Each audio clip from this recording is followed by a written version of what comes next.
Lizzie Velasquez terlahir dengan sindrom Marfan, yaitu kondisi langka yang tidak memungkinkan tubuhnya untuk menumpuk lemak. Ia bisa makan hingga 60 kali dalam sehari, namun, berat badannya tidak pernah lebih dari 29 kg, dan jumlah lemak di tubuhnya 0%.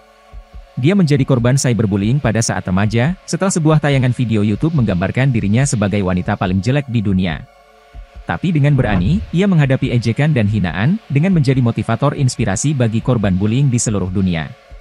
Selain memberi motivasi lewat film dokumenter, perempuan yang berasal dari Austin, Texas ini, juga sudah menulis 2 buku motivasi yang menjadi bestseller. Jika Lizzie Velasquez terkenal di zaman modern ini, dalam sejarah, juga ada wanita-wanita yang bernasib serupa.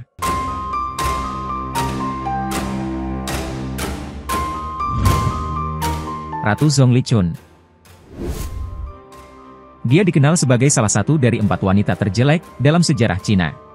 Penampilannya tidak menarik, dan perawan tua, karena hingga usia 40 tahun masih belum menikah, jadi tidak mungkin dia menjadi kandidat untuk permaisuri ratu. Namun, terlepas dari penampilannya, dia dikenal pintar dan banyak akal. Dia memberikan nasihat bijak kepada raja, tentang bagaimana menjadi penguasa yang sangat baik. Raja menghormatinya, dan melakukan apa yang disarankan padanya, yang membuat Qi menjadi negara yang kuat. Ratu Zhong Lichun, lahir sekitar abad ke-4 sebelum Masehi selama periode negara-negara berperang, yaitu saat 7 negara bagian Cina, mendeklarasikan kemerdekaan dari dinasti Zhou yang berkuasa, dan saling berperang. Ratu Zhong Lichun berasal dari kota Wuyan di negara bagian Qi. Namun, hanya sedikit yang diketahui tentang orang tuanya, atau kehidupan Ratu Zhong Lichun pada awalnya. Tetapi, dia dilaporkan dikenal sebagai wanita terjelek di Cina, dan tidak ada wanita yang terlihat lebih jelek daripadanya. Sejarawan menggambarkan penampilan Ratu Zhong Lichun dengan deskripsi, dia memiliki dahi yang besar dan mata yang cekung, jari-jari besar dengan sendi yang panjang, hidung yang terangkat, dan tenggorokan yang terdengar seperti terbuat dari simpul.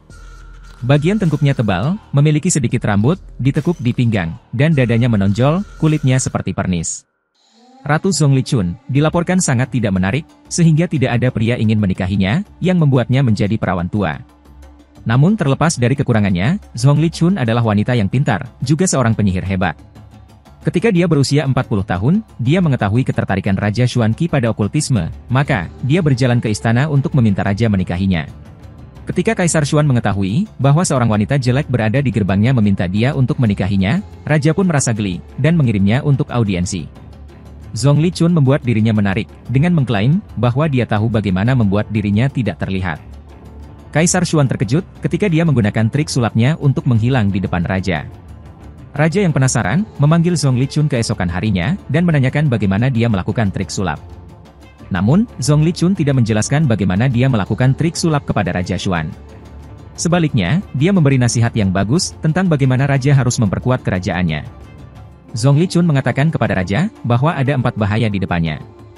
Bahaya pertama adalah, bahwa raja memiliki administrator internal yang korup yang menjalankan kerajaannya, dan perbatasannya dikelilingi oleh negara-negara tetangga yang kuat. Bahaya kedua adalah, Raja Xuan membebani rakyatnya sendiri dengan gaya hidupnya yang mewah. Bahaya ketiga adalah, orang-orang di istananya hanya menyanjung, dan tidak mau memberi nasihat pada raja yang membangun. Bahaya keempat, adalah kebejatannya sendiri. Raja Xuan sangat terkesan dengan nasihat Zhong Lichun, dan sejak saat itu sangat menghormatinya. Kemudian raja menjadikan Zhong Lichun sebagai ratunya. Raja Xuan mengikuti nasihat bijak Zhong Lichun, dan membuat kerajaan Qi menjadi aman. Raja Xuan juga memperkuat ekonomi dan militer, memperbaiki gerbang ibu kota, dan memilih ahli waris. Sayangnya, tidak diketahui kapan Ratu Zhong Lichun meninggal, tetapi dia tetap dicintai oleh rakyatnya. Dia dikaitkan dengan ungkapan, setelah melihat Tuan kita yang mulia, hati kita penuh dengan sukacita. Ratu Zhong Lichun menjadi ikon populer di media Cina. Banyak film dan acara televisi tentang dirinya. Terlepas dari penampilannya yang sederhana, Ratu Zhong Lichun menemukan rumah di hati raja dan rakyatnya.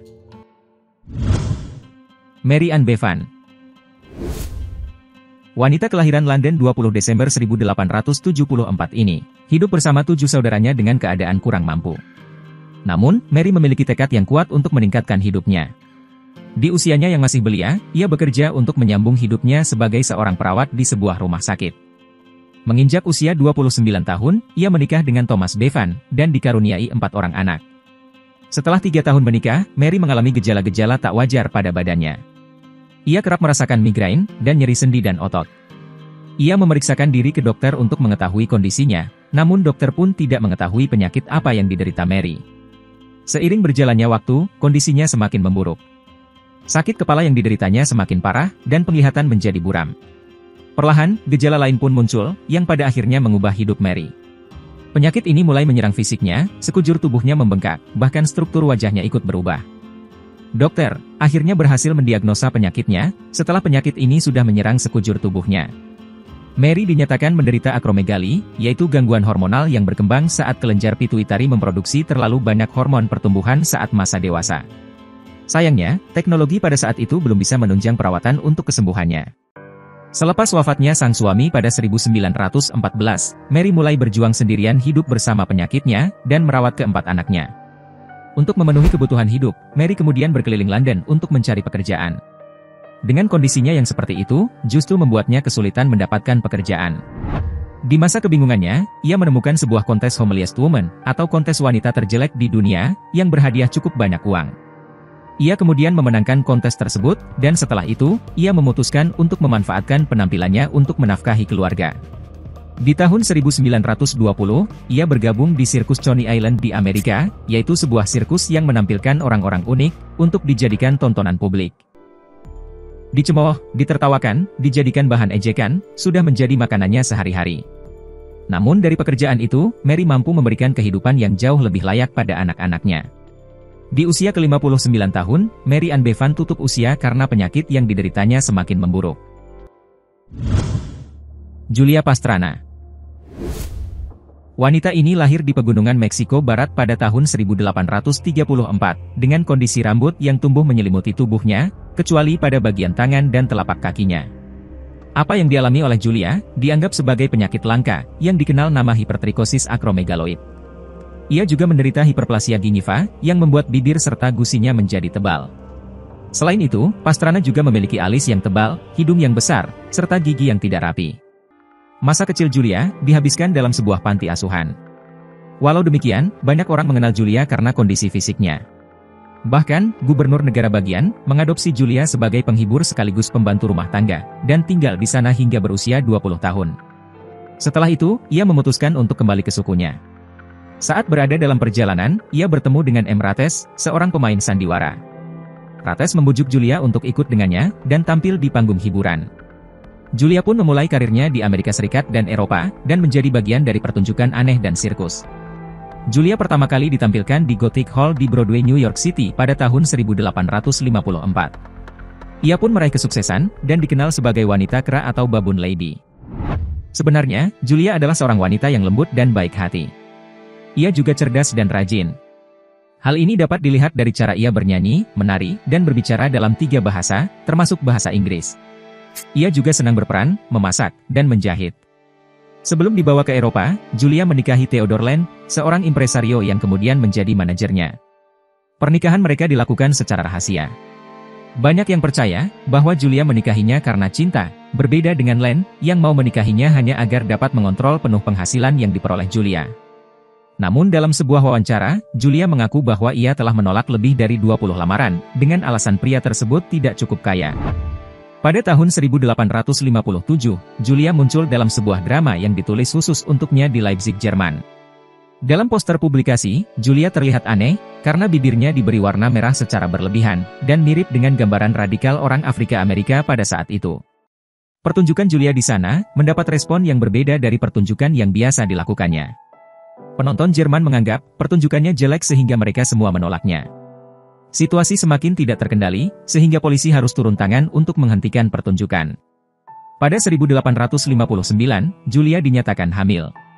Saat berada di Moskow pada Januari 1860, Julia melahirkan seorang bayi laki-laki yang meninggal 2 hari kemudian, karena mewarisi hipertrikosis. Julia pun juga meninggal 3 hari setelah kematian anaknya, dalam usia 26 tahun karena komplikasi persalinan. Suaminya kemudian menjual tubuh Julia dan anaknya kepada Sokolov, seorang profesor anatomi di Moskow. Sokolov mengawetkan keduanya dengan menggunakan balsem, dan setelah itu ia memajang Julia dan anaknya di depan umum. Ketika suaminya mendengar bahwa tindakan yang dilakukan Sokolov menguntungkan, ia meminta kembali jasad keduanya. Setelah berhasil mendapat kendali atas tubuh Julia dan anaknya, Land memamerkan kembali keduanya di lemari kaca. Selama berada dalam perjalanan, Land bertemu dengan Mary Barkel, seorang gadis yang memiliki kondisi serupa dengan Julia. Ia kemudian menikah dengan Mari, agar mendapatkan keuntungan yang sama dengan sebelumnya. Setelah menikah, Len mengganti nama Mari dengan Zenora Pastrana, dan ia menyebarkan berita bahwa Mari merupakan saudara perempuan Julia. Tubuh Julia kemudian dipamerkan, sampai akhirnya pada tahun 1976, jasad Julia dicuri di Norwegia. Tubuh Julia kemudian ditemukan oleh polisi di tempat sampah. Saat ditemukan, lengan Julia telah dipotong-potong. Tubuh putranya tidak bisa diselamatkan karena mengalami rusak parah. Jasad keduanya dibawa ke Institute of Forensic Medicine Universitas Oslo dan disimpan di dalam sebuah gudang penyimpanan.